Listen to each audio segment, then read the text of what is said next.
이 시간 하나님께서 주시는 말씀은 마태복음 5장 13절에서 16절까지의 말씀입니다. 신약 성경 4쪽입니다. 너희는 세상의 소금이니 소금이 만일 그 맛을 잃으면 무엇으로 짜게 하리요? 후에는 아무 쓸데없어 다만 밖에 버려져 사람에게 밟힐 뿐이니라. 너희는 세상의 빛이라. 산 위에 있는 동네가 숨겨지지 못할 것이요 사람이 등불을 켜서 말 아래에 두지 아니하고 등경 위에 두나니 이러므로 집안 모든 사람에게 비치느니라. 이같이 너희 빛이 사람 앞에 비치게 하여 그들로 너희 착한 행실을 보고 하늘에 계신 너희 아버지께 영광을 돌리게 하라. 아멘. 오늘 힘들고 어려워도 우리가 산상순의 말씀을 계속 묵상하고 살피며 다시금 우리들에게 주신 참된 은혜들을 또 함께 묵상해 보고자 합니다. 이제 우리는 팔복이라고 불리우는 산상순의 서론이 될 만한 내용들은 마쳤습니다.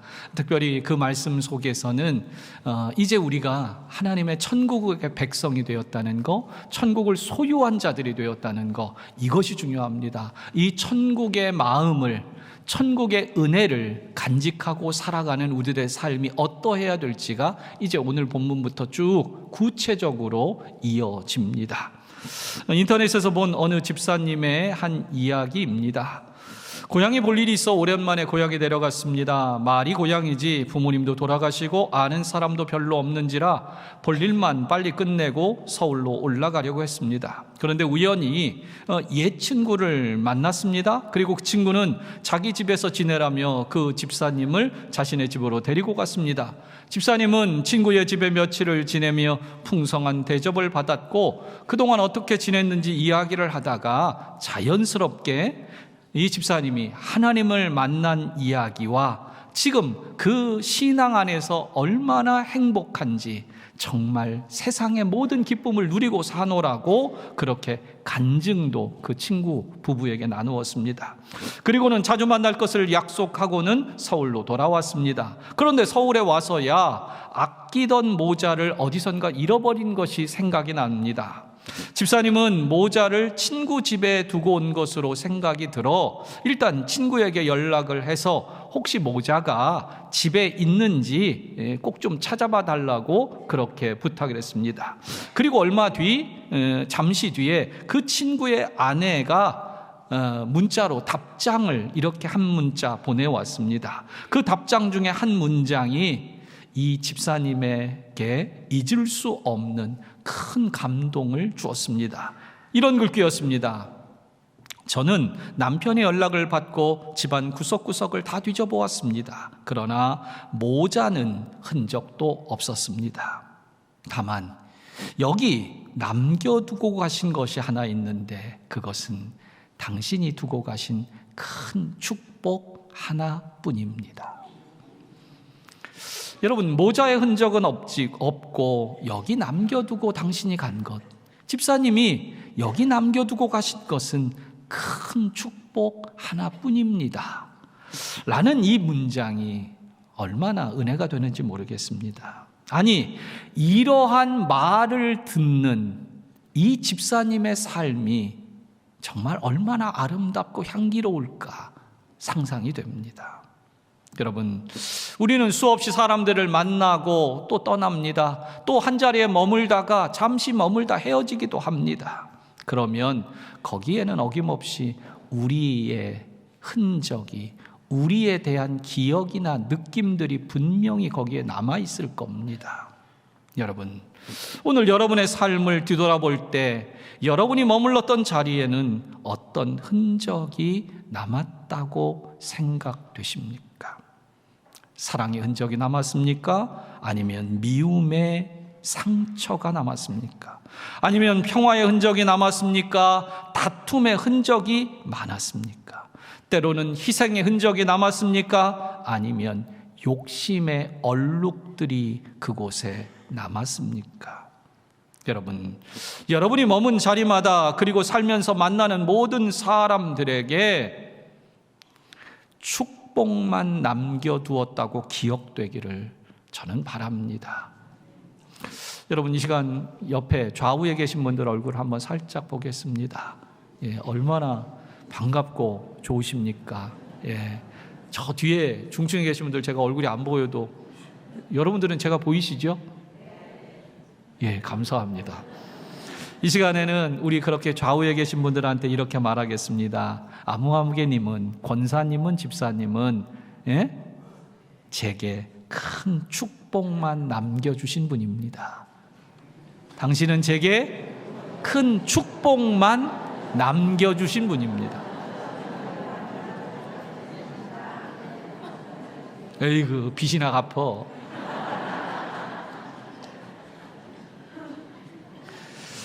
오늘 말씀은 여러분 모두가 세상의 소금이고 빛이라고 하신 예수님의 말씀입니다. 그러므로 여러분, 앞으로 여러분이 살아가는 동안, 여러분이 머물렀던 인생의 시간에, 만남의 자리에 오직 소금과 빛으로 산 아름다운 축복과 향기로운 은혜만 남기며 사는 복된 성도님들이 되시기를, 또한 우리 교회가 되기를 축복합니다. 오늘 말씀 속에서 다시금 우리는 익숙히 알고 있는 소금과 빛에 대한 예수님의 말씀을 통해 우리가 돌아봐야 될 교훈들을 몇 가지 생각해 보고자 합니다. 먼저 우리는 이 땅에서 소금으로, 이 세상에서 소금으로 살아야 한다는 것을 예수님은 당부합니다. 먼저 오늘 13절 상반절에 보니까 너희는 세상의 소금이니 라고 예수님이 말씀하셨습니다. 그런데 여기서 우리는 먼저 너희는 세상의 소금이라는 이 말씀을 통해 예수님이 이 세상을 어떤 관점으로 보고 계신지를 우리는 한 가지 생각해야 됩니다. 먼저 곧 예수님은요, 이 세상은 소금이 필요한 세상이다, 빛이 꼭 필요한 세상이다 라고 보셨다는 것, 이것이 중요합니다. 오늘 본문, 우리가 읽은 본문 중에 세상이라는 단어가 13절과 14절 그렇게 두 번 나옵니다. 여러분이 가지고 있는 한글 성경으로 보면 세상, 13절과 14절 두 번 나옵니다. 그런데 이 세상이라고 똑같이 번역된 단어를 헬라어로 적힌 원문 성경으로 보면 다른 단어로 적혀 있다는 겁니다. 이래서 목회자와 신학자들이 필요해요. 사실은 필요하다고요. 예, 안 필요하신가 보다. 예. 이 말씀에 이 세상이라고 할 때 주로 이 신약 성경에서는 코스모스라는 단어를 씁니다. 이것은 헬라어 코스모스는 추상적이고 관념적인 세상을 포함해 그냥 우리가 통칭하는, 그냥 아이고 세상이 왜 이래 뭐 이런 표현들 같이 세상이라고 통칭하는 모든 단어는 코스모스라는 단어를 씁니다. 영어 성경은 더 월드라는 단어로 보통 번역을 합니다. 그런데 이 코스모스라는 단어는 이 13절과 14절 중에 뒤에 나오는 14절에서 사용된 단어입니다. 그렇다면 오늘 우리가 먼저 살피는 이 13절에서 세상이라는 이 말의 헬라어 원어는 뭐냐? 그것은 게스라는 단어입니다. 이것을 굳이 알 필요는 없어요. 단어가 다르다는 것만 아시면 돼요. 그런데 이 게스라는 단어의 기본 뜻이 있습니다. 이것은 진흙을 말할 때도 이 게스라는 단어를 쓰고요, 때로는 지구를 말할 때도 쓰고 땅 덩어리라고 얘기할 때도 이 게스라는 단어를 씁니다. 영어 성경에서는 earth라는 이 지구라는 것도 되고, 그리고 ground라는 단어도 이 단어를 씁니다. 거기서 더 나아가 이 게스라는 이 헬라어가 확장된 의미로 사용될 때는 조금 더 그런 어떤 개념이 좀 들어가는데, 그때에는 불완전한 장소의 땅이라고 할 때도 이 단어를 쓰고요, 그리고 죄의 땅, 죄가 가득한 세상, 죄의 장소를 일컬을 때도 이것, 그리고 때로는 죽음의 공간을 일컬을 때도 이 게스라는 단어, 오늘 세상이라고 번역된 이 단어가 사용된다는 점입니다. 그렇다면 주님은 지금 소금에 대한 이야기를 꺼내면서 이 세상이, 이 소금이 필요한 세상이, 소금이 있어야 될 세상이 어떤 세상이냐? 불완전하고 죄와 죽음이 가득한, 조금 안 좋은 표현이지만 진흙탕 같은 세상이다 라고 예수님은 보고 계신 겁니다. 예수님께서는 앞선 10절과 12절을 통해 세상이 얼마나 죄로 물든 악한 땅인지 단적으로 지적하셨습니다. 곧 세상은 이 땅에서 천국의 소망을 가지고 천국의 은혜를 사모하며 의를 위하는 자들을 박해합니다. 그리고 천국을 바라보는 자들을 욕할 뿐만 아니라 거짓으로 악한 말을 꾸미어 그들을 핍박하는 세상이 바로 이 진흙탕 같은, 진흙덩어리 같은 그런 물질로만, 이 세상의 악한 것들로만 가득한 세상이라고 보는 겁니다. 그런데 그렇게 진흙탕 같은 진흙덩어리의 세상, 물질로 가득한 세상, 이 세상에 소금이 필요하다고 예수님은 말씀하고 계신 겁니다. 그러면서 너희는 이 진흙탕 같은 세상의 소금이다 라고 말합니다. 이게 무슨 뜻입니까? 세상이 너희를 욕하고 박해하고 악한 말하고 거짓으로 속이지만 너희는 그런 세상에서 살아가는 소금이다. 더 나아가 너희는 그런 진흙탕 같은 세상, 진흙탕 같은 세상에서 그렇게 발버둥치며 그렇게 악의다툼을 하는 그들을 위한 소금이 되어야 한다고 예수님은 말씀하고 있는 겁니다. 여러분, 예수님 당시의 소금은 오늘날처럼 흔한 물건이 아니라 너무도 귀한 물건으로 그렇게 여겨졌다는 걸 우리는 압니다. 당시 소금은 양이 적어도 귀한 가치와 결정적인 역할을 했다는 점을 우리는 다시금 오늘 말씀을 해석할 때 기억을 해봐야 됩니다. 소금의 용도를 말할 때마다 아마 제일 먼저 꼽는 것은 부패를 방지하는, 썩는 걸 방지하는 기능이 이 소금에게 굉장히 중요하다는 걸 말할 겁니다. 즉 소금 자체가 부패되지 않을 뿐만 아니라 다른 것의 부패도 소금은 막는 거예요. 자기도 부패되지 않지만 다른 것이 변질되지 않도록 하는 역할도 소금 자체가 하고 있다는 겁니다. 그래서 그런 기능과 의미를 가진 소금은 성경에서 거룩한 제사에 사용되는 그러한 귀중한 소금으로도 여겨졌습니다. 그래서 출애굽기 30장 35절부터 36절에는 향을 만들되 향 만드는 법대로 만들고 그것에 소금을 쳐서 성결하게 하라. 그 향은 너희에게 지극히 거룩하니라 말합니다. 즉 하나님의 제단에 향을 만드는데 거기에 소금을 넣으라는 거예요. 그래야 성결하게 구별된다는 겁니다. 또한 레위기에서는 소금이 성결이라는 그러한 기능뿐만 아니라 하나님과 맺은 언약과도 연결이 돼 있는 것으로 설명합니다. 레위기 2장 13절에 내 모든 소재물에 소금을 치라. 내 하나님의 언약의 소금을 내 소재에 빼지 못할지니 내 모든 예물에 소금을 드릴지니라. 그런 점에서 소금은 성경에서 소금이라는 이 의미, 소금이라는 단어를 의미적으로 사용할 때는 단순한 기능을 넘어서 훨씬 영적인 의미가 이 소금이라는 것에 부여되어 있다는 것을 우리는 알아야 합니다. 그런데 예수님께서는 오늘 본문에서는요, 그러한 부패 방지의 기능이 아니라 다른 측면을 얘기하고 있습니다. 무엇이냐? 이 소금이 맛을 잃어버리게 되는 경우가 있다는 점을 예수님은 오늘 본문에서 지적합니다. 언약이라든지 성결이라든지 이 부분이 아니고 오늘 예수님은 이 소금이 맛을 잃어버리게 된 경우에 어떠하게 되는지를 설명하고 있습니다. 즉 맛을 잃은 소금은 어떻게 되느냐? 예수님의 말씀에는 아무 쓸모 없게 되어 밖에 버려진다고 말합니다. 심지어 사람들에게 밟히게 된다라고 말씀합니다. 지금 예수님이 이렇게 표현하시는 데에는 그 당시에 소금이 사용되던 배경이나 소금에 대한 그런 배경 이해를 좀 필요로 합니다. 사실 오늘날의 소금은 증류해서 얻은 결정체로서의 소금이기 때문에 맛을 잃어버릴 수가 없습니다. 그런데 당시의 소금은 지금과는 다른 소금입니다. 그래서 이런 표현이 가능해요.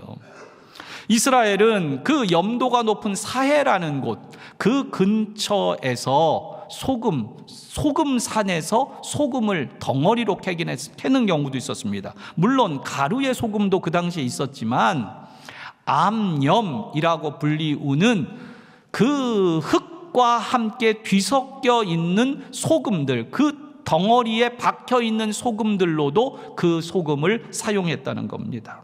그런데 문제는 이 흙 덩어리 속에 박혀 있는 소금 결정은 조금이라도 습도가 안 맞거나 그런 문제가 생기면 쉽게 녹아버린다는 데 단점이 있는 겁니다. 그래서 소금기가 빠진 암염은요, 더 이상 쓸모가 없어졌답니다.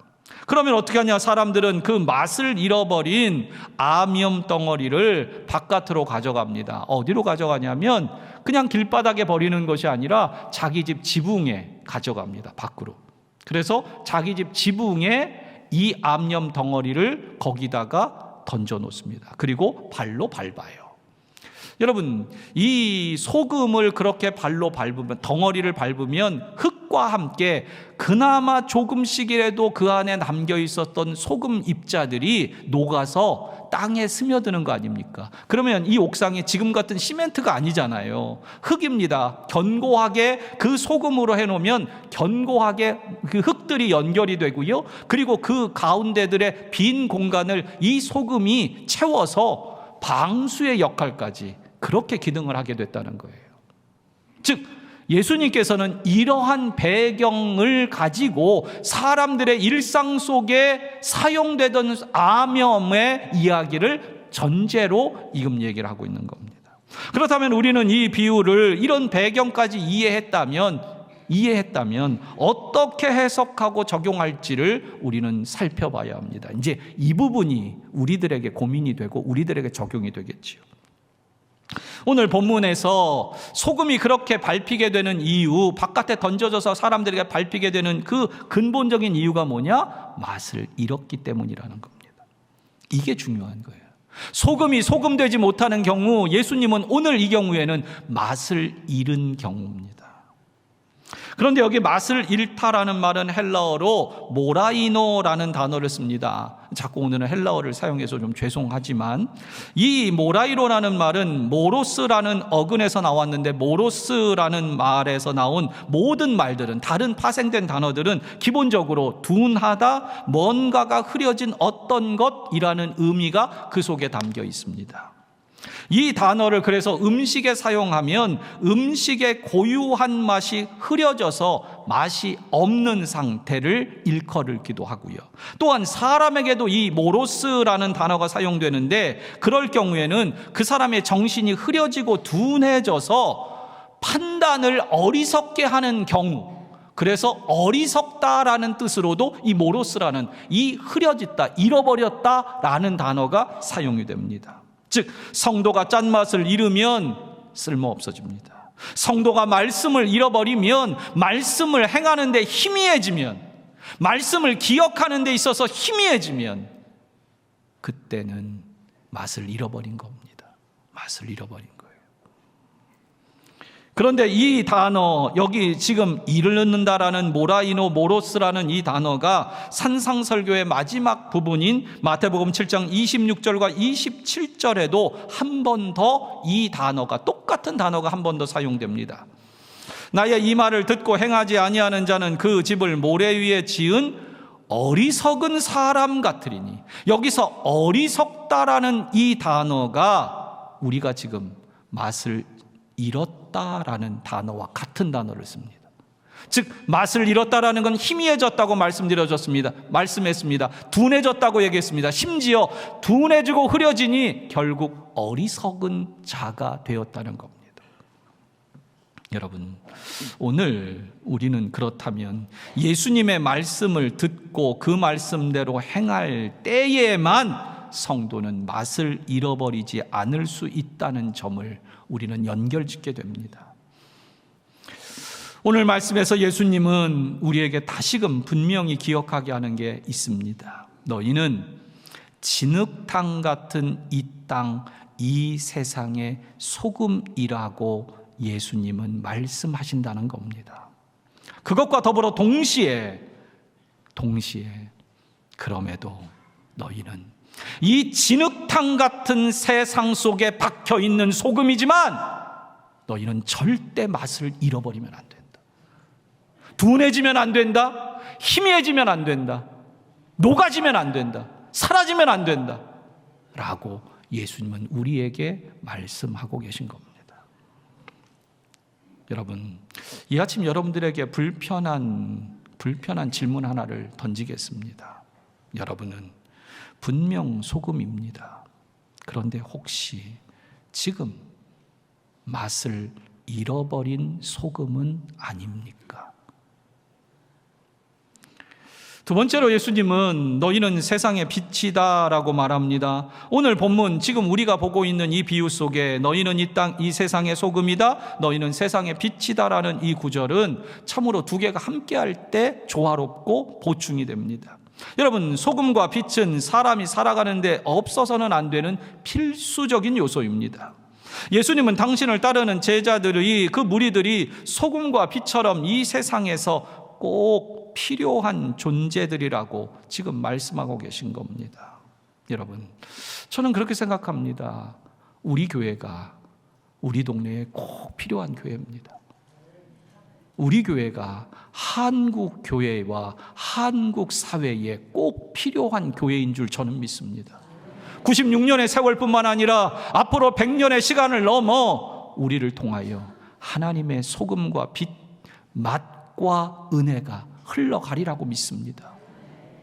여러분이 그 역사에 동참하고 계신 그런 분이라는 그 자부심을 꼭 잊지 마시길 바랍니다.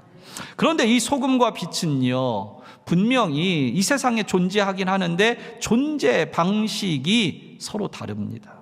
소금은 음식에 들어갔는지 눈으로 볼 수 없지만 맛으로는 느낄 수 있습니다. 보이진 않지만, 반대로 빛은요, 맛보고 맛으로 아는 것이 아니라 눈으로 보는 겁니다.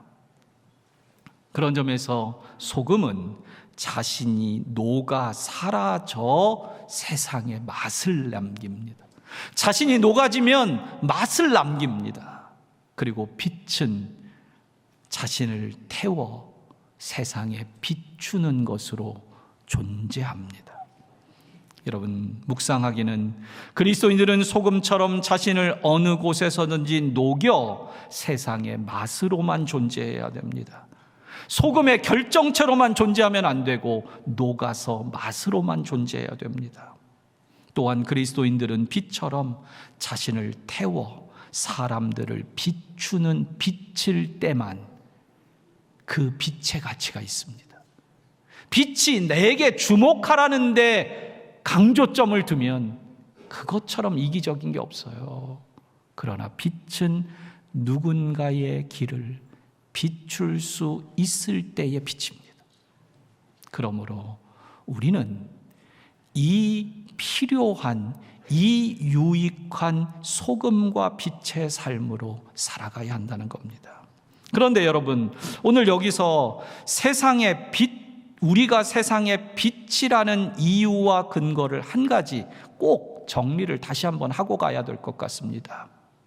이미 여러분들 성경 공부하고 설교 듣고 개인적으로 묵상하면서 이미 다 알고 계신 거지만 한 번만 더 저는 정리를 하겠습니다. 요한복음 8장 12절에 이렇게 기록합니다. 예수께서 또 말씀하여 이르시되 나는 세상의 빛이니 나를 따르는 자는 어둠에 다니지 아니하고 생명의 빛을 얻으리라 말합니다. 예수님은 당신이 어떤 분이라고 말하냐? 내가 세상의 빛이라고 얘기합니다. 그런데 우리도 빛이라, 예수님은 우리를 향하여서도 빛이라고 말하지 않습니까? 그러면 거기에 그 과정은 이렇습니다. 예수님이 세상에 오로지 유일한 빛이 맞습니다. 그런데 이 빛 되신 예수님을 우리가 믿어요, 안 믿어요? 이 믿는다고 말할 때 요한 사도는 특별한 자기만의 언어를 써서 신학적인 용어로 영접한다라고 그렇게 표현했습니다. 즉 예수님을 영접하는 겁니다. 맞아들이는 겁니다. 수용하는 겁니다. 품는 겁니다. 그러면 그 예수님, 빛이신 세상의 빛 되신 예수님이 우리 속에 들어오는 겁니다. 그러면 어떻게 됩니까? 우리 속에 세상의 빛 되신 예수님이 들어와 계십니다. 그 결과 우리가 세상의 빛이 되는 겁니다. 우리는 세상의 빛의 본질이 아니라 세상의 빛 되신 예수 그리스도를 품은 존재로 살기 때문에 우리도 세상의 빛이 되는 겁니다. 이렇게 한 번은 정리하고 가셔야 됩니다. 즉, 이 얘기를 다시 한 번만 뒤집어 보면요, 내 속에 만약 지금 빛 되신 주님이 계시지 않는다면, 그렇다면 나는 세상의 빛이 될 수 없다는 겁니다. 껍데기뿐이라는 겁니다. 성도 여러분, 오늘도 내 안에 빛 되신 주님, 말씀 되신 주님이 내 안에 계실 때만 내가 세상의 빛입니다. 더불어 본문에서 예수님은 빛이 있어야 할 자리에 대해서도 말씀합니다. 15절과 16절 상반절에 이렇게 기록합니다. 사람이 등불을 켜서 말 아래 두지 아니하고 등경 위에 두나니 이러므로 집안 모든 사람에게 비치느니라. 이같이 너희 빛이 사람 앞에 비치게 하여라고 말합니다. 여기서 말은 곡식을 담는 계량 그릇을 일컫는데, 일반적으로 18리터 정도의 네모진 나무 그릇이나 둥그런 나무 그릇을 보통은 지칭합니다. 여러분, 쌀집이나 소금집 가면 있죠? 예, 크게 담아주는 겁니다. 작은 돼 말고 말, 큰 거. 그리고 등경은 등불을 받치는 받침대입니다. 분명히 다 아는 얘기지만 등불이라는 것은 분명히 등경 위에 놓아야만 집안의 빛을 비추는 겁니다. 만일 등불을 오늘 본문에 예수님이 말하는 대로 말 아래에 둔다, 이 얘기는 이 말로 덮어둔다는 얘기입니다. 큰 말, 이걸로 이 등불을 덮어버리면 그러면 어떻게 됩니까? 빛을 비출 수 없습니다. 심지어 산소가 부족해서 이 빛은 곧 꺼지고 말 겁니다. 주님은 이 이야기를 통해 무엇을 말하고 싶으냐? 빛은 등경 위에, 등불은 등경 위에 있어야 되는 것처럼 빛이 있어야 될 자리가 어디냐라는 겁니다. 바로 15절에 집안 모든 사람에게, 또 16절에 사람 앞에 비치도록 두어야 한다는 겁니다.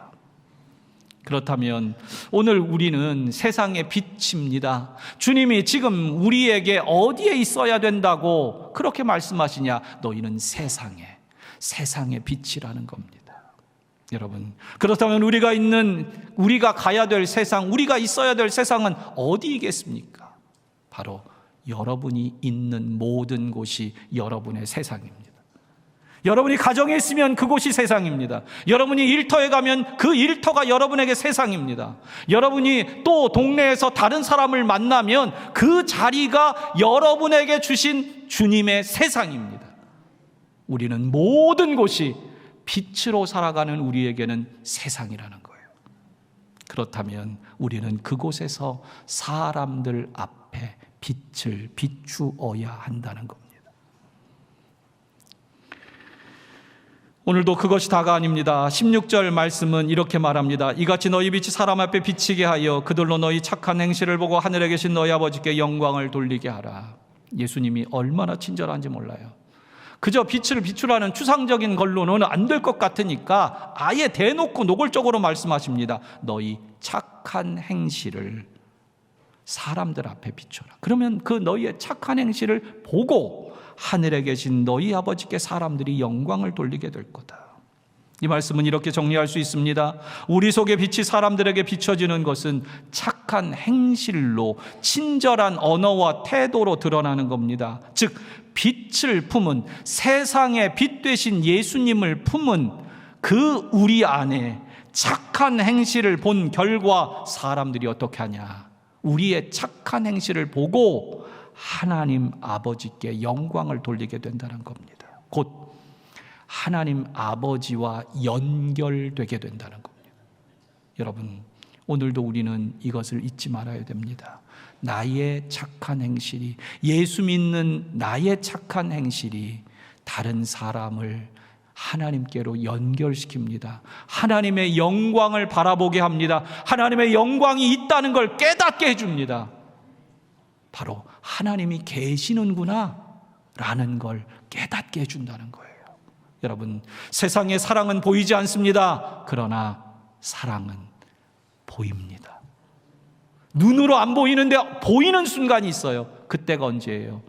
어머니가 자녀를 위해 목숨을 희생할 때, 전혀 알지 못하는 누군가가 다른 사람을 위해 자신의 것을 희생하는 그 장면을 볼 때 우리는 뭐라고 얘기해요? 사랑이 저거야. 저게 사랑이지. 마찬가지로 우리의 착한 행실이 드러날 때 비로소 사람들은 하나님이 어디 있어? 했던 사람들이 하나님이 저기에 있지. 저 사람 속에 하나님이 있지. 저 사람이 믿는 하나님이 진짜지. 라고 말하게 된다는 겁니다. 말씀을 맺겠습니다. 여러분, 소금과 빛으로 산다는 게 뭐겠습니까?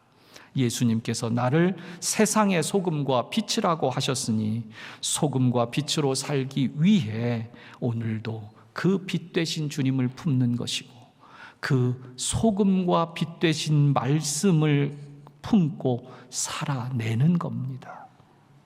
여러분, 오늘도 주님은 우리에게 그 기대를 하고 계십니다.